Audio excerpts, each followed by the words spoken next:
What's up, everyone? Welcome to Cracker, which is comics, reviews, also movies, comedy, and anything else I think kicks ass. This is episode 50. Yay! Um, which is going to be about collecting. Something very dear to my heart. You can collect anything. Who knows? You could collect knives. You could be a collector of guns, airsoft stuff. You could be a collector of heavy artillery arsenal, big old grenade launcher. You could collect prop replicas. You could collect vehicles, Batmobile. You could collect old video games. You could collect music. Or you could collect DVDs. Toys, statues or minibus, or, in my personal favorite, comics or magazines. Very cool. But whatever you collect, is always the best thing to do is to know how to take care of them and know what to look for and stuff like that, which is pretty much what one's going to be about. To start off, actually, I had to write all the stuff down because I would definitely forget it. But I want to thank, I can't remember if I thanked him or not already, but what the hell, DJ Teddy Eddie and Gambit896, thanks for subscribing. I'm up to 46 subscribers now, which is pretty cool. Very, very fun. Let's see, now, another very important thing when you become a collector is you got to kind of know what kind of collector you're going to be. Never listen to what people say, well, for your collection. I mean, if you want to collect lint, go ahead. If that's what you're into, that's what makes you happy, go for it. Basically, that's what a collection is. It's something that makes you happy or something that brings you back to a specific time in your life that you enjoyed. Me, that's all the things I showed you right here. Pretty much, they're all tied up into something of my childhood, I guess would be. I'll give you an example.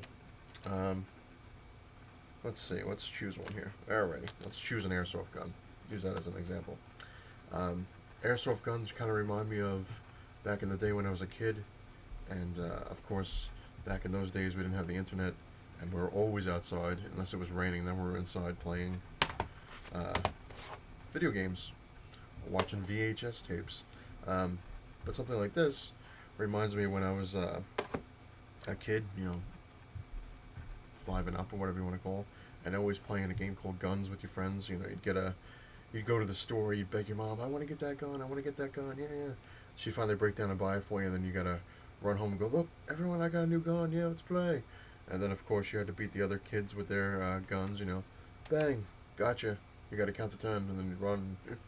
But it was fun, back in the day. Now, as for a knife, this reminds me of just martial arts class, training against weaponry and learning how to use weapons.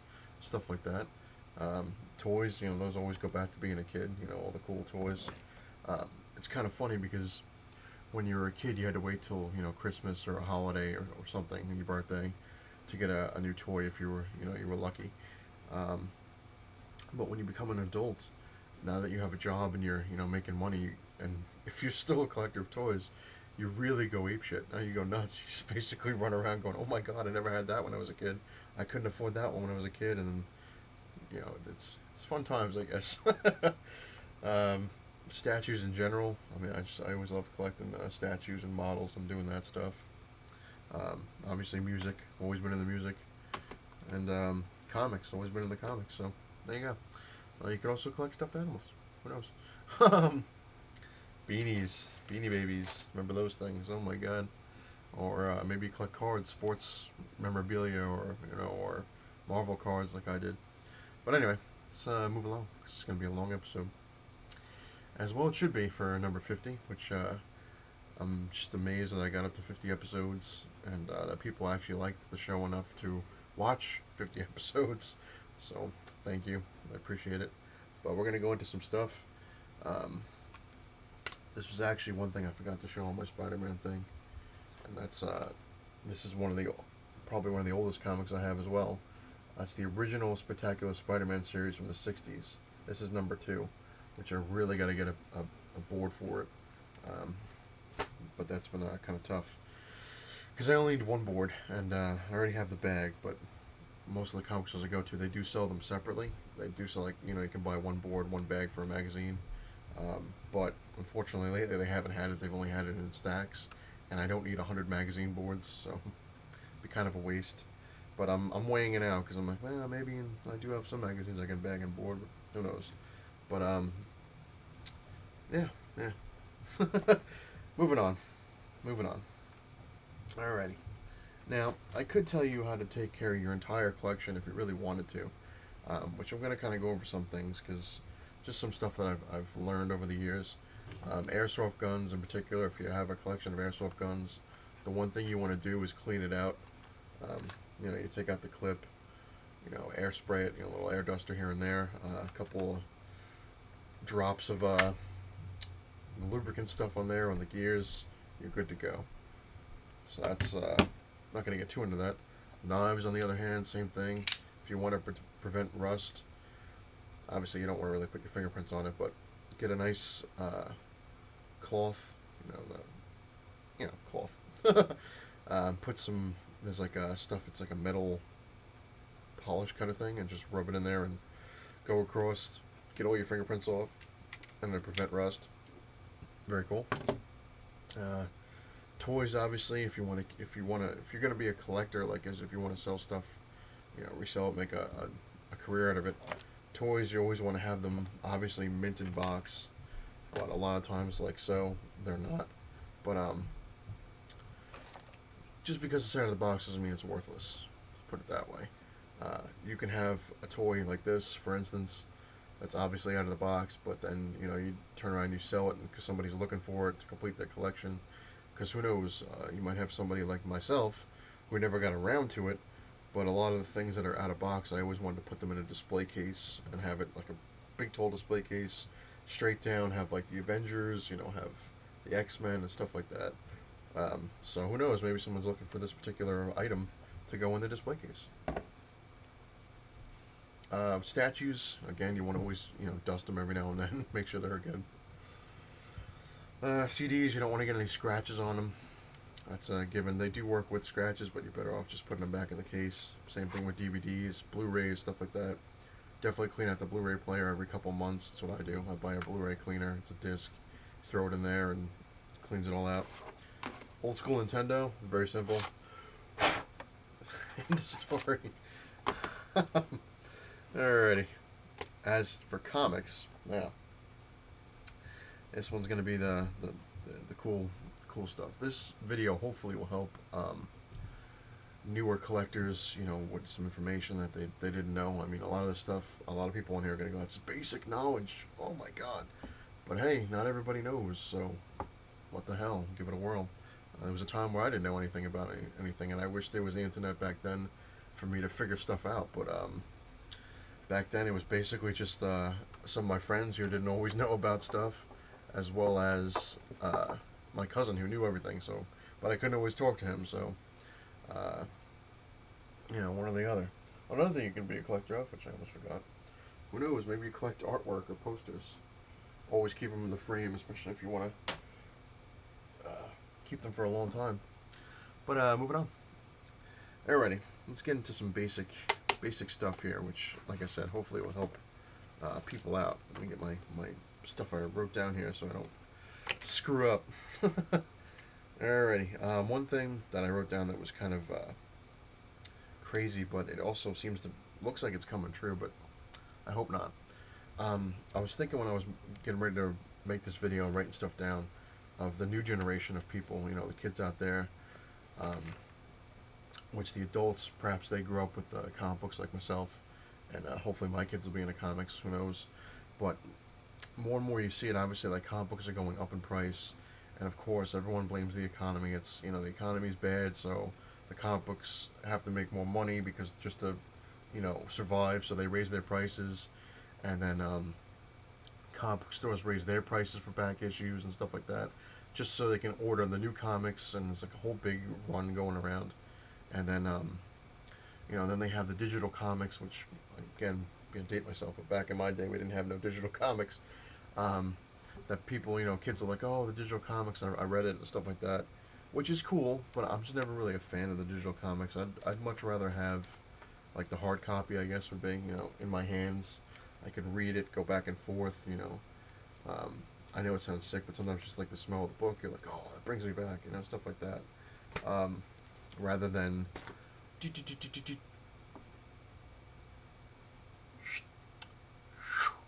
stuff like that.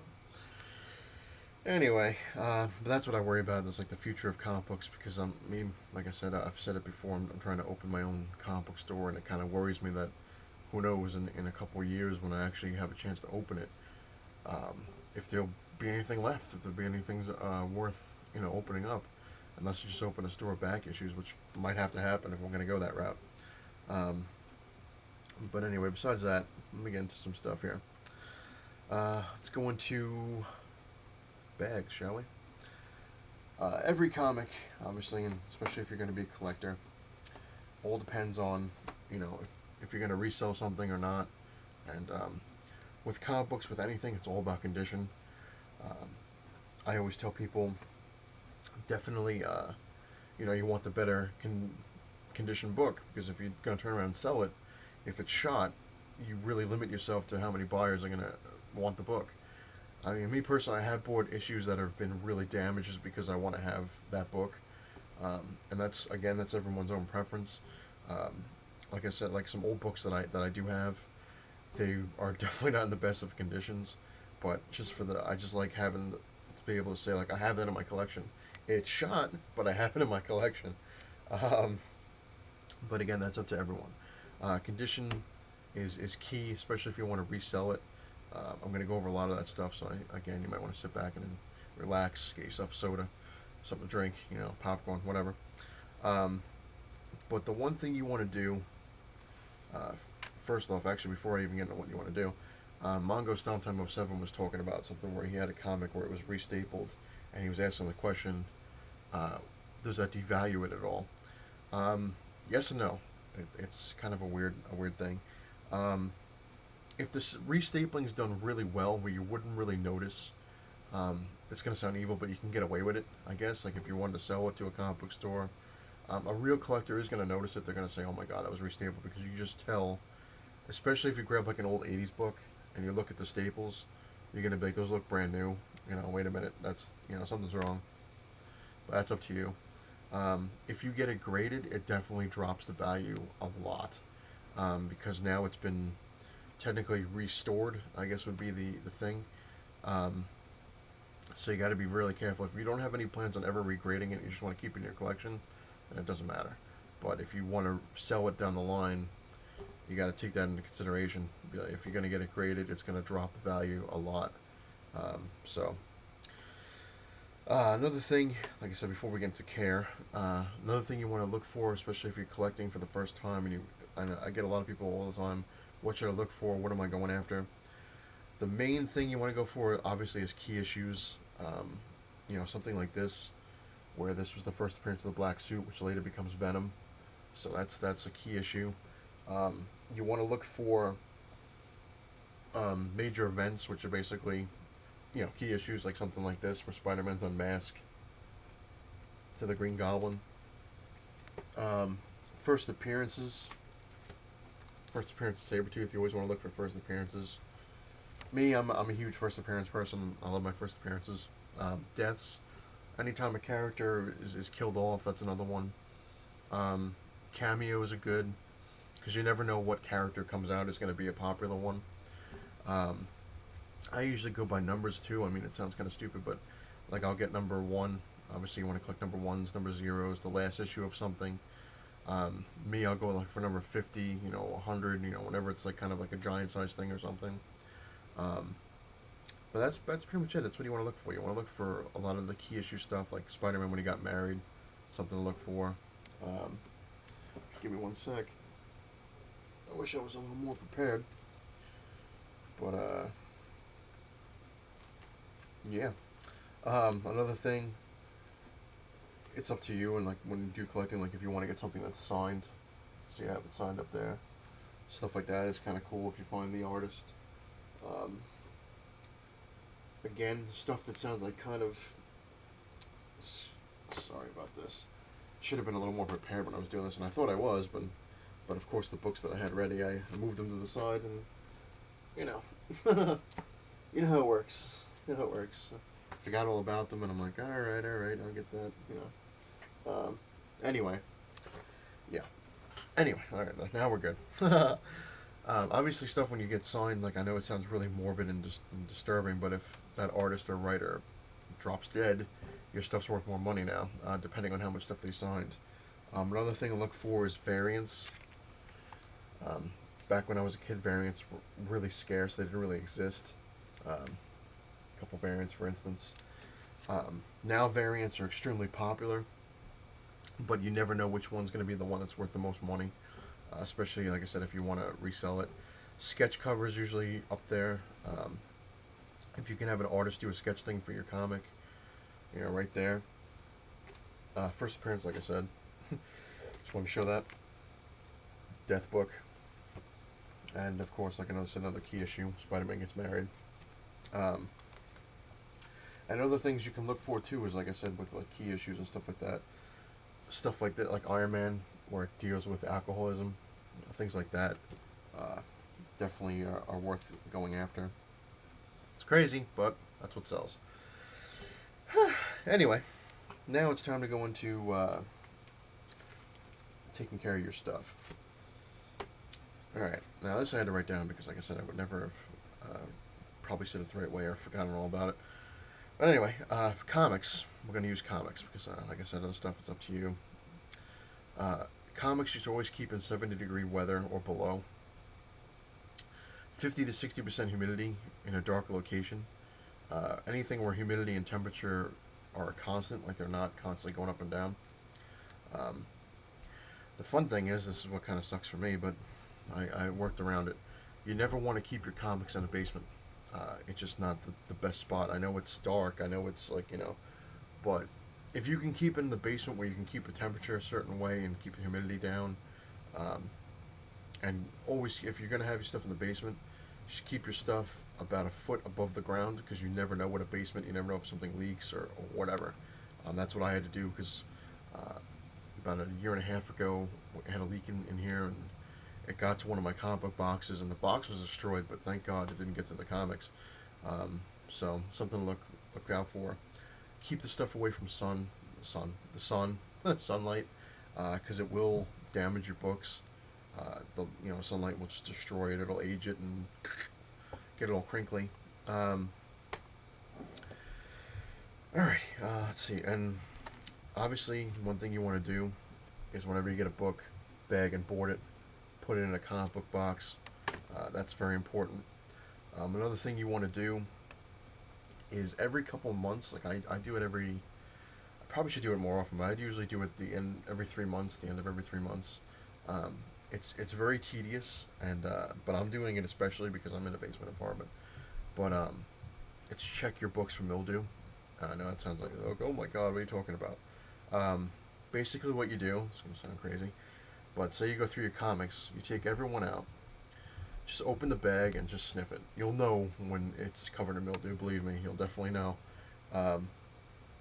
If by some chance, say this was infected with mildew, and it's the only one in the box that I have that's infected with mildew, what you want to do is you take it out of the bag and the board, toss the bag and the board, and leave this out somewhere nice and dry, away from sunlight, away from anything, for about 3 days, and just let it sit there. Like, don't mess with it, don't touch it, just let it sit there.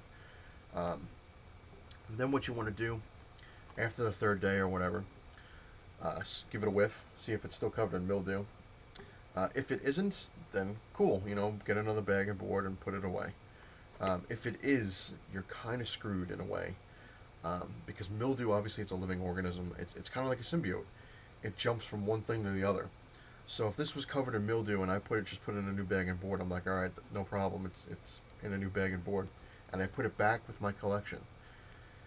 Give it some time, and the mildew from this book will jump to this book, and then to another book, and then to another book, until your entire box is contaminated. Then once it's done with that box, it'll jump to another box. That's just the way it works. Like I said, like a symbiote, it's going to go from one spot to the other. What you want to do is say, like I said, I found one book in my collection that was with mildew, and I couldn't get rid of the mildew. There's not much you can do other than you can destroy the book if you really wanted, which is, oh man, that would hurt. You could try to sell it, which will be difficult because a lot of collectors will give that a whiff and go, oh my god, it's covered in mildew. But the only other thing you can do, which is probably a lot of people's best option, is put it in a new bag and board, get a separate box that has nothing in it, put this comic in that box, put the lid on, and put that far away from anything else. You maybe put it in a garage because, like I said, if it's already contaminated, there's really not much you can do. At least that I know of. That's just from what I've been reading. And keep it away from your collection, because if this thing contaminates the rest of your comics, you're really screwed. Alrighty. So that goes over that stuff. Now, a lot of people ask, especially my little cousin, oh, why do you put it in a bag and a board? Because then you can't read it. I always tell them, yes, you can. Just open the bag. But the reason for the bag and the board, obviously when you have the bag, it definitely protects the comic. You spill something, which you should really never have any kind of liquid or anything ever near your comics. But you have a better shot of wiping it off the bag or getting a new bag than having it seep through and get your comic. Now, the reason for the board basically, it keeps it from getting spine wear on top. It keeps it straight, especially when it's in the box. You can go through. Whereas if you had a bag, I'll show you. I'm going to use this as an example, but say you just had it bagged and not boarded. When you put this in a box, it's going to start to bend. It's going to start messing around. You're going to actually get the spine is going to look like crap, and then eventually it's going to just fall apart. So it's always a good idea to have it bagged and boarded. So always do that. And then, of course, obviously put them in a comic book box. There are different kinds of bags. This is the standard poly bag, which if you have new stuff, like new comics, just get those. You're better off. Unless you want to go crazy, which is what I'm starting to do because it does make a lot of sense now. They have something called Mylar bags, but there's different levels of thickness. This is one of them, where this is the thin Mylar, which is it's not too cheap, but it's cheaper than the this version, which is the thicker Mylar, which is pretty damn solid. Now I know people are like, oh, why would I spend money on Mylar? I was the same way. I'm like, why would I want to buy Mylar?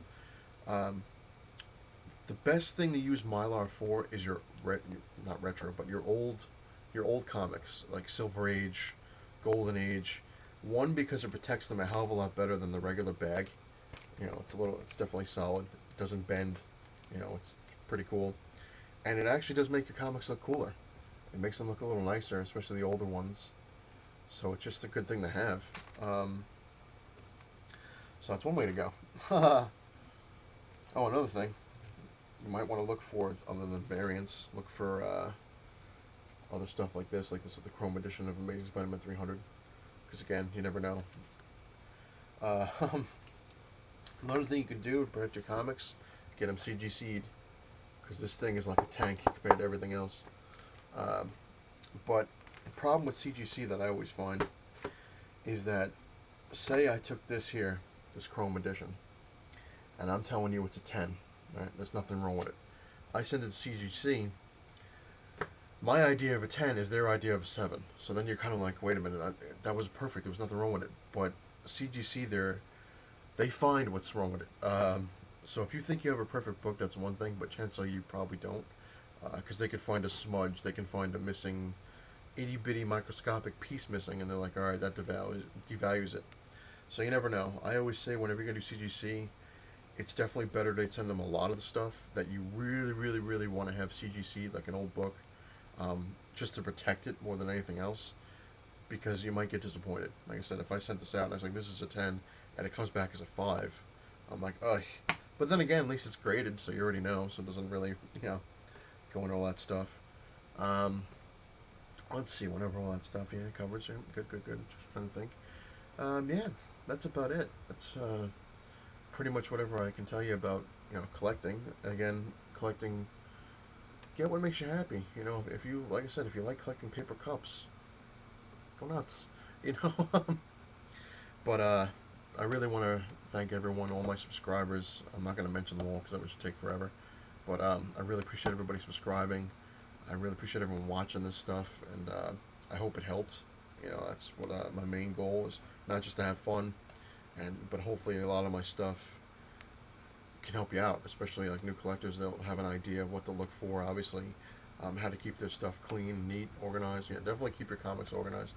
Um, Another cool thing, like, before I get going, because this video is extremely long. But one thing you might want to do, which I'm thinking about doing because it's starting to actually hurt my hand, uh, is especially with comic books, get that there's like a collector's CD, disc, whatever for your computer, where you can scan in your comics, you type in your stuff, so it lets you know what you have.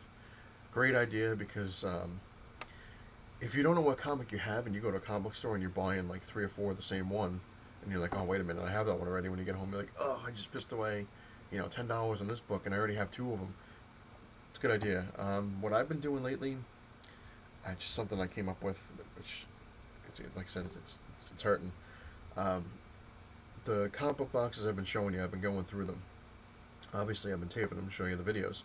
But once I'm done and I know what's in there, I write down whatever's in the box, and I stick the information underneath the cover. Like when you lift the cover up, underneath is what's in the box.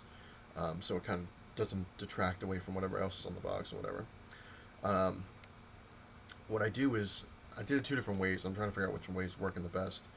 I'd write every number going down, which is, I think, was the worst idea, and just put a circle or a star, or whatever, next to a number that I'm missing, so that when I go to a comic book store, I look at it, I'm like, all right, I'm missing number, Amazing Spider-Man 100. I'm missing 102, and then I'll go look for it. And then when I come home, I cross out the star, fill in the 0, whatever I found it, um, which was crazy. But what I'm doing now is I just write down whatever's in the box, and then I go through. I'm like, all right, I'm missing these many, and I'll go get them. So that's one idea. But I'm definitely thinking about getting that damn collector's disc. Uh, my fiance's like, she was looking. I was like, oh, it's $50. She's like, but you know what? It's worth it, because she's like, then you'll have everything set on the computer, and then you're good to go. Technology, ooh, wow, frightening. But who knows? But that's a good idea. Always know what you have, because especially when you're going out shopping, like anything, uh, statues, whatever it is you want to do, the best idea is to know what you have, because if you go to the store and you're wasting money on something you already have, it sucks, because you could have bought something you didn't have. Anyway, if you like what you see, hit the little like button. If you're someone new, please check out my other videos. I got lots of stuff. Hit the subscribe if you really like what you see. I've been putting links down below, but lately it hasn't been working. So I'm going to try it, but if you can, check out the people below if I'm able to put up the links. They're great people. Mongo Stomp Time 07, King Joe, Cursive Man, Hero Hunter 81, Deadpool Rules 91. Like I said, I can go into all these Batman Comic 87, Comic Strip 3. Oh man, Abstech 1. Yeah, I can go on all day if I can remember everyone's stuff on here. But anyway, you guys know who you are. But anyway, check out the links if I'm able to put them down. But lately it hasn't been working. Still gotta figure out how to fix that. Yeah, that's about it. I really appreciate everyone again watching all these videos and putting comments. There you go, comments. Throw them down there if you want. Requests, go nuts. And yeah, thanks again. Thanks for giving me something not only to do, but able to talk to other people that share the same stuff I share, and it's just cool. So thanks again, and I will see you hopefully in another update or an episode. Chances are it'll be an episode, unless it's comic book day. Then it's updates. Yay! But anyway, thanks for watching, and I'll catch you all later.